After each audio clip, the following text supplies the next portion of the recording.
Ashama harka fuune daawwattoota keenya oduu qabadhee isinii dhiyaadheera ana oduuliin anuma. Guyyaa har'aa irreecha hora Finfinneetti kabajame irratti koomiin hedduu akka ka'e gabaafamee jira. Koomii san keessaa guyyaa har'aa qotee bultoonni hedduun akka jedhanitti obbo Jawaar Mohammad kophee boottii harkaa dirachuudhaan gatii isaan irratti qaalessa jechuun ibsatanii jiru. Haaluma kanaan wal qabateen maaliif yoo jedhamee gaafatamu Jawaar Mohammad wanti inni uffatu gatiin isaa widdi yookaan qaalii wanta ta'eef jecha nullee nurratti qaalessuuf wanta san gochuun isaa dogongora guddaadha jedhanii komatanii jiru.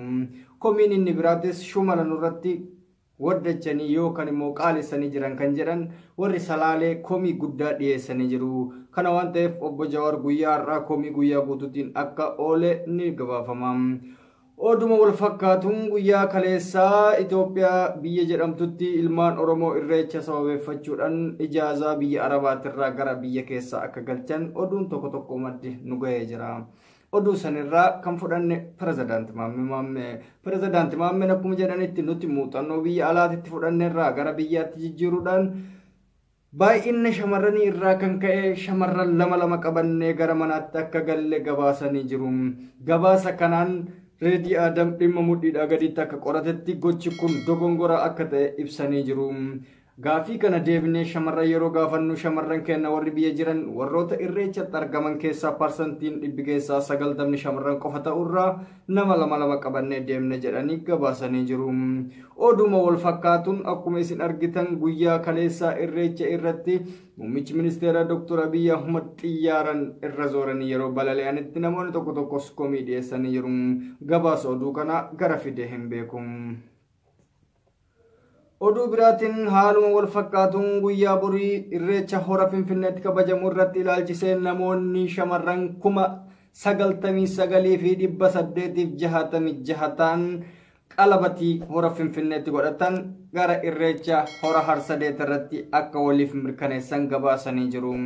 Guyyoota lameeniif sadeen kana jidduutti walitti bu'iinsi yookaan immoo jaalala wal booji'uudhaan namoonni miiliyoona 9 ta'an akka booji'aman gabaafamee jira.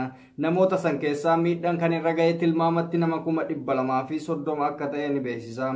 Jaalalli yeroodhaa gara yerootti yeroo dabalaa deemutti namoonni keenya miidhamanii dhiira tokkocha nama lamaan qabatuun isaanii gadda guddaa itti dhaga'ame Profeesarri dhimma mudhiidhaa gadii gabaasa kana nu biraan ga'anii jiru.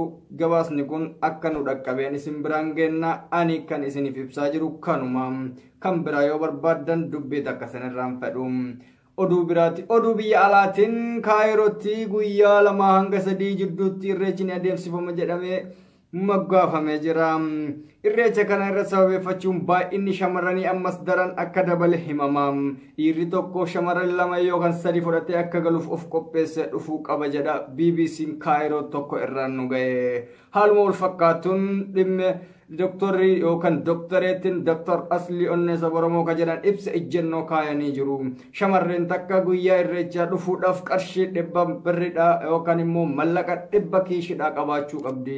Yoo 100 hin qabaattin irreechas ta'ee ijaazas bu'uu kan dandeenye gabaasa asirratti nuuf kaayanii jiru. Gabaasuma kanaan hundi keessanuu hojiirra akka oolchitan isin gabaasna. Ani gaazexeessaa Haarayaa maqaan kiyya anuma.